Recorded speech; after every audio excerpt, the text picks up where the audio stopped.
Docteur Patrick Michaud, un moment d'extrême émotion et en même temps de fierté. Cette exposition qui va rester 5 mois chez nous, qui vient de Paris, de la Cité des Sciences, c'est une chance formidable pour les Stéphanois. Absolument, je pense que c'est une grande chance. Ce n'est pas tous les jours qu'une grande exposition parisienne de la Cité des Sciences, dont on connaît évidemment le professionnalisme, se déplace en province. Voilà. Et cette exposition s'inscrit bien évidemment dans notre plan de lutte contre le cancer qu'on met en place donc à l'échelle de la collectivité. Et lorsque j'ai appris que cette exposition donc existait, évidemment j'y suis allé. Et lorsque j'ai appris qu'elle était itinérante, évidemment, j'ai immédiatement demandé au directeur donc, de la Cité des Sciences que Saint-Étienne, évidemment, serait vraiment très, très heureux donc, de l'accueillir. Et lorsque je lui ai parlé du plan cancer stéphanois, évidemment, il m'a dit on ne peut pas aller ailleurs qu'à Saint-Étienne pour ce premier déplacement, puisque elle est appelée à se déplacer dans une ville par grande région. Voilà, et Saint-Étienne est la première ville en France après un an d'exposition donc à Paris. Quelle fierté, première ville à accueillir cette exposition qui était montée au départ que pour Paris. Alors, c'est une exposition donc, qui a été créée, conçue avec l'Institut national du cancer et avec l'INSERM. Pour Paris, vous savez que Paris et la Cité des Sciences de la Villette organisent donc très très régulièrement des expos. Et c'était une gageure d'ailleurs, une exposition sur le cancer, mais qui va venir ça pouvait évidemment poser beaucoup de questions. Et en fait, c'est près de 500 000 personnes qui l'ont visité donc, en un an. Et cette expo a eu véritablement un énorme succès. Voilà. Alors ce plan cancer, qui est une spécificité stéphanoise aussi, tout à l'heure on a eu des petites confidences sur la façon dont il est né et dont il a été décidé en quelques minutes. Le professeur Chauvin, là encore un Stéphanois bien connu au niveau national, et puis vous, ça s'est fait finalement comme une évidence. Alors bon, effectivement, à l'époque, j'étais retraité de l'Institut de cancérologie de la Loire. J'étais président du comité départemental. Et Franck a susurré à l'oreille de notre maire que finalement, une collectivité pouvait avoir des outils et toutes les compétences dans le domaine de la santé et en particulier dans le domaine de la prévention, parce qu'on sait que la santé est une compétence d'État, donc ça pouvait paraître un peu curieux.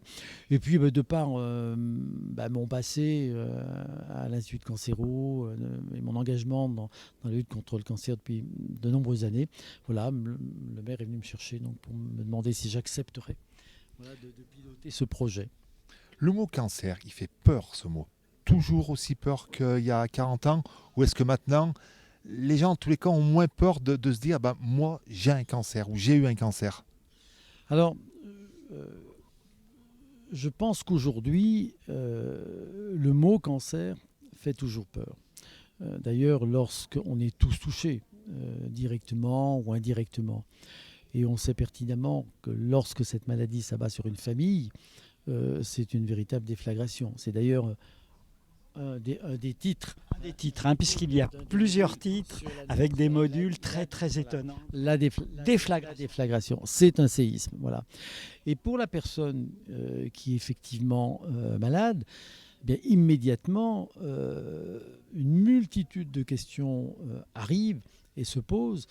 D'abord, pourquoi moi ? Souvent un fort sentiment donc, de culpabilité, surtout si c'est quelqu'un qui, je prends l'exemple par exemple d'un fumeur qui fume depuis longtemps, mais évidemment je n'aurais pas dû fumer, donc culpabilité. Et puis après évidemment il y a toute l'angoisse, parce que souvent le cancer aujourd'hui c'est égal douleur, égal mort. Voilà. Et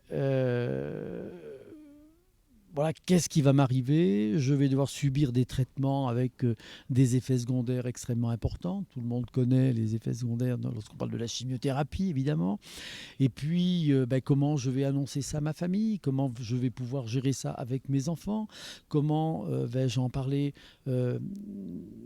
autour de moi, à mes amis. Comment est-ce que je vais résister psychologiquement? Est-ce qu'on va pouvoir m'accompagner? Est-ce que je vais pouvoir trouver des ressources dans le milieu associatif? Je pense à la Ligue. Voilà.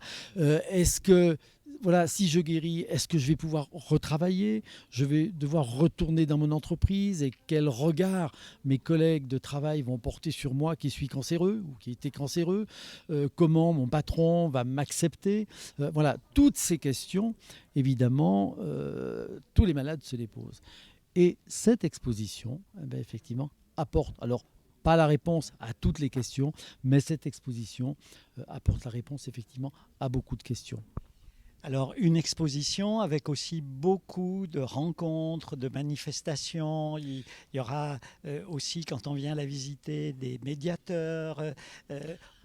Toute la ville se mobilise autour. Voilà. Alors, l'idée, effectivement, c'est que c'est bien qu'il y ait l'exposition, mais pendant les 5 mois de sa présence donc, à Saint-Étienne, on a décidé de la faire vivre.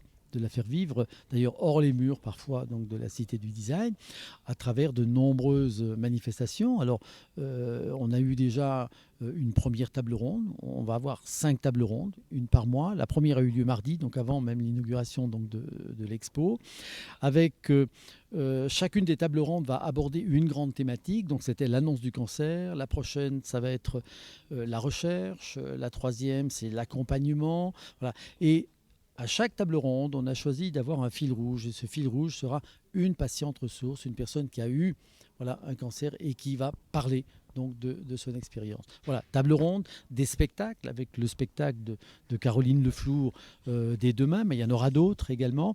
Et puis des opérations dans toute la ville, des opérations en particulier de dépistage. Vous savez qu'un cancer dépisté tôt peut guérir dans 90% des cas. Et hélas, les dépistages organisés n'ont pas le succès qu'on souhaiterait qu'ils aient. Donc il faut absolument qu'on fasse la promotion donc, de ce dépistage.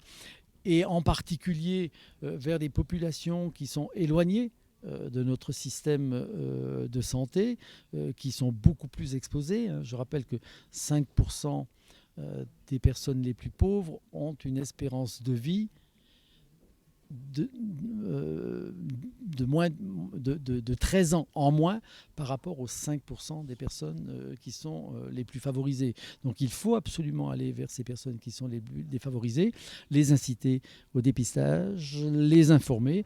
Et dans le cadre de nos actions, à partir du mois de février, une fois par mois, on va faire des campagnes de dépistage, d'information dans les quartiers prioritaires donc, de la ville. Voilà.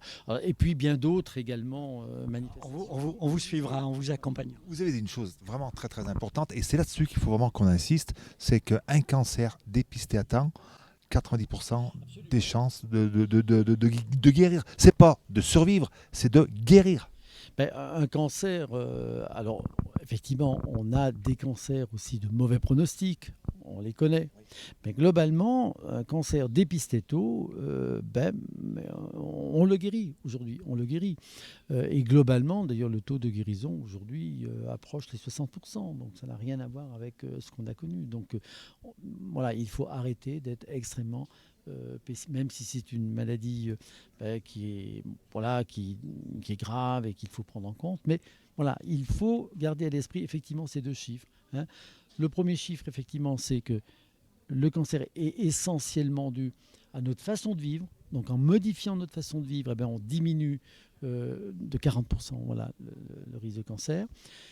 Qu'aujourd'hui, grâce aux nouveaux traitements, aux nouvelles thérapies, on guérit près de 70, voire plus de 60% donc, des cancers, donc c'est important. Et puis un chiffre que j'aime bien citer également, parce que je trouve qu'il marque beaucoup et qui permet de montrer que c'est quelque chose d'important et qu'il faut prendre le cancer au sérieux et qu'il faut lutter contre le cancer, c'est qu'on a 400 000 nouveaux cas de cancer par an. C'est-à-dire plus de 1000 cas quotidiens de cancer sont découverts. Et quand on ramène ça au taux de natalité en France, qui est de 750 000 ou 800 000 habitants, ça veut dire qu'un enfant sur 2 qui naît aujourd'hui risque d'être exposé au cours de sa vie donc au cancer, d'où la nécessité de le prévenir, d'informer. Et ça touche tout le monde, aussi bien les jeunes que les moins jeunes. Et ce qu'il faut dire, c'est que le cancer, c'est une maladie grave, mais ce n'est pas une maladie honteuse. Ah ben, ça n'est pas sûrement pas ça n'est c'est pas une maladie honteuse, ce n'est pas une maladie transmissible non plus, bien que certains cancers, je pense en particulier à certains cancers ORL ou cancer du col de l'utérus, peuvent apparaître après une infection liée à un virus qu'on appelle le papillomavirus. Et aujourd'hui, on a des vaccins contre le papillomavirus. Et donc, il faut faire vacciner nos adolescents de 11 à 14 ans pour éviter que la maladie s'installe ultérieurement. À titre d'exemple, je veux dire en Australie, par exemple, en Nouvelle-Zélande, au Portugal ou dans les pays scandinaves où 80% de la population est vaccinée, on a éradiqué complètement le cancer du col de l'utérus. Bah écoutez, Patrick, merci. Et puis, nous, on va faire le maximum de communication pour qu'on vienne. Voilà, il faut venir. C'est une belle exposition et on apprend beaucoup de choses. Voilà. Et c'est une exposition qui ne fait pas peur. Merci.